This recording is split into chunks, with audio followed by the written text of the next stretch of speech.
That crazy group of kids just spent a week in Dahlonega, Georgia, sharing fun, sharing their faith, and all together just getting closer to God. Here's a look at what happened.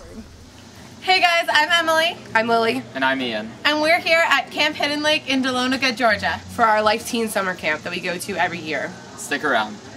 Here's a little sneak peek into how we start off our day.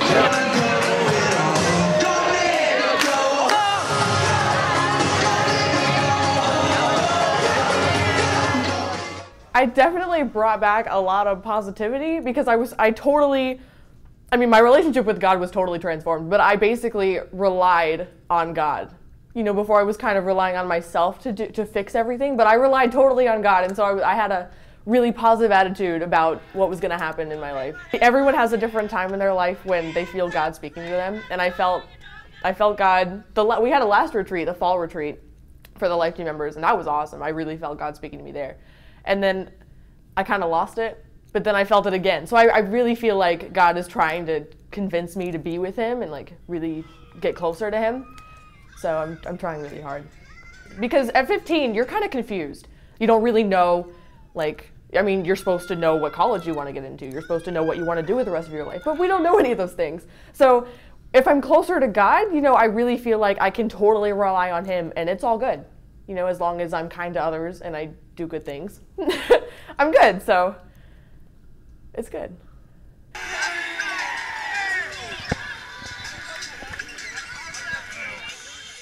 Worshiping and glorifying is easy at camp because that's where everyone's there for that reason, to glorify and worship and have a good time doing it. At home, that's where it's tricky because you have the people that don't believe or believe different things. So it's hard because you just want to fit in school with your friends or whatever. The people blow your mind and everything you get to do is just things that normal camp, but on a whole new level because when you're there, it all goes back to God. And that's a really satisfying feeling, knowing that you're praising the one who made you. 7, 8, 9, smile! Jesus, I always just put him on hold. I was like, he'll always be there. And I occasionally pray a Hail Mary, Our Father or something, but it definitely had fallen since I taught confirmation classes in the fall. So from the fall until now, it was just non-existent almost. It was really, really weak. Oh gosh, well, I'm really excited for the school year to start because I just want to go back and give off this energy, not necessarily be guys, I went to church camp and I met Jesus, because you know how people will just think you're just crazy and not want to talk to you. So I definitely just want to go back a new energy and just tell them and just tell them what an awesome time it is to be alive and Jesus is real and everything, and just, I don't know, definitely my life career choices have changed. Because before I wanted to be a vet and I was so money minded, I just wanted to make so much money and just live a rich life or whatever. But now I want to be a teacher, I want to be a missionary like my sister. It's completely changed, and I just every day I challenge myself to talk to one new person that I've never talked to before about God and what he has done in my life. That's called evangelization. It's awesome. I definitely want to spread it to my family first to show them that, hey, God's really great. He's pretty awesome, so you should totally get closer to him. But after I do that, I'm going to definitely start spreading him to my friends and spreading his word. I feel I kind of have, because I realize just how important it is. I mean, like I said, I try to pray every night. I'll read a couple chapters of a Bible whenever I can. And it just kind of puts things in perspective, just how that really does need to come first and how important it is to have a good faith. It was the doubt that he wasn't, honestly, at times, because it would always be growing up in faith formation and stuff, and growing up they'd be this is this and don't question it. So growing up I was well, I don't really get this, it's not really coming together, and I doubted he even existed. And the Eucharist I really had a hard time believing in, he was actually there. But definitely, it was just in the doubt and all the bad things that's happened in my life, and how I thought I was alone and I had to figure things out on my own. So that's when I doubted his existence, and I was why do I have to figure this out alone? Why am I getting through this alone? Really, though, a cool thing that happened at camp, we had this morning praise every morning at 7:30, And there's like the lake, and then across the lake is like a white cross. And I was praying one morning, and I was still like not quite over the hump yet. And I was asking God, I was like, give me a sign, like I don't know if I'm just faking this right now. I don't know if I'm just feeling this because everyone else is. And then I had my eyes closed, and I was like, just get the darkness out of my heart, bring light into my life. And I opened my eyes and I looked at the cross, and then right then the sun came out of the woods. It was just shining right on my face, and I was like, oh, and I like started crying silently to myself, and everybody was like, oh my gosh, are you okay? What's going on? And I was like, this is real, like this is legit. I think camp really knocks on your door very viciously to where you're pretty much forced to answer.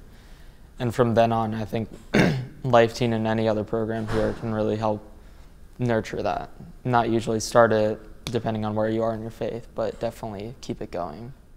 I think, I feel blessed that I was able to go this year, and that I've been able to go every year to be able to see people grow in their faith, because I've been so strong in my faith for so long that I never really had like the, like coming to Jesus moment at camp, but to see other people and to help inspire other people, that it really it makes me thankful for everything that I've been a part of. So if I get you right, Jesus is cool. Yeah, Jesus is cool. Jesus is awesome. We went to Adoration, and Adoration, it was different from normal Adoration that I've been to. And at Adoration I usually cry because everyone else is crying, but I actually cried because God was speaking to me and I could hear him. And so, I was singing, and I put my hand on, I could see the girl in front of me, she started crying, so I put my hand on her shoulder, and I felt hands on my shoulder after I started crying. And so that was I felt God speaking to me through that, saying, hey, go comfort others because they need you. And I was like, wow, okay, let's do this. So I was walking around to other people. Friday night, we had final big adoration, and at one point, I was just had a weird, overwhelming feeling of joy. Like nothing else could bring you that level of pure happiness and joy than God. So it was like, wow, he's that amazing. We went to Adoration the first night, and then a couple nights later, we went to another night of Adoration, and it was like Jesus is standing at the door waiting for you, and you're at the other side. Like, what is in the way of you not meeting him there? And then I thought to myself, I was like, what is it? Like, why can't I meet Jesus that way? And then I thought to myself, it's the doubt, and it's my ego that's in the way of me getting to God. So I just gave it all up. I was like, I'm here for you. I'm here to do your will. So just blow that away. And then I met him at the door. So definitely, it was so, I don't know a better word than awesome or life-changing, but it was just so incredible.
in my soul that I can't contain and I can't control.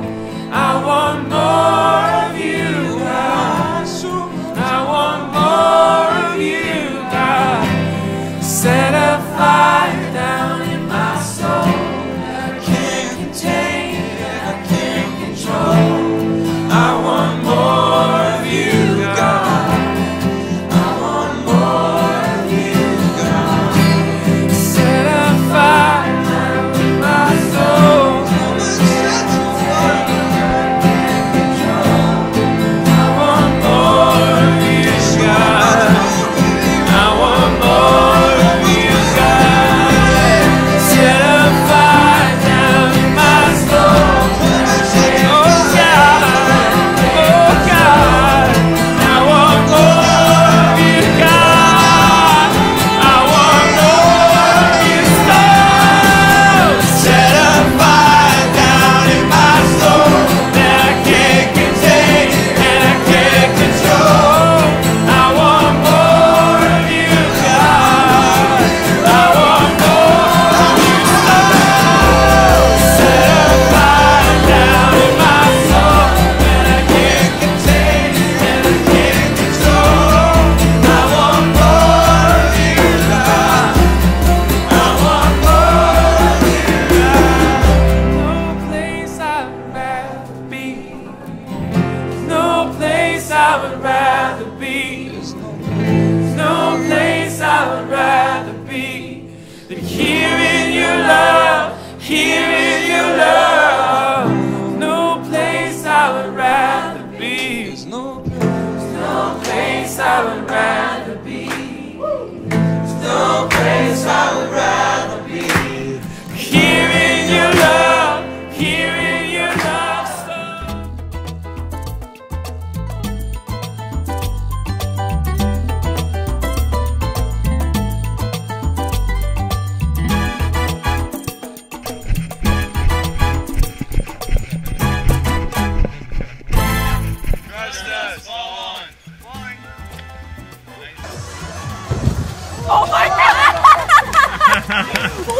Get out. Hey guys, I'm Emily. I'm Lily. I'm Ian. And we're here at Camp Hidden Lake.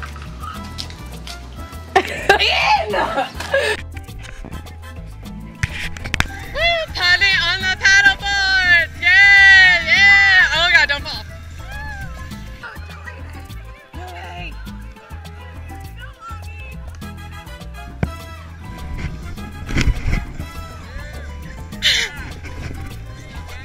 Yep. Just us, fall on. It's on there now. Drop it. You're good. Let it go. Oh, yeah. Here's a little sneak peek into how do we. Are you going big or are you going home? Yeah. St. Bert. Wow. Yeah.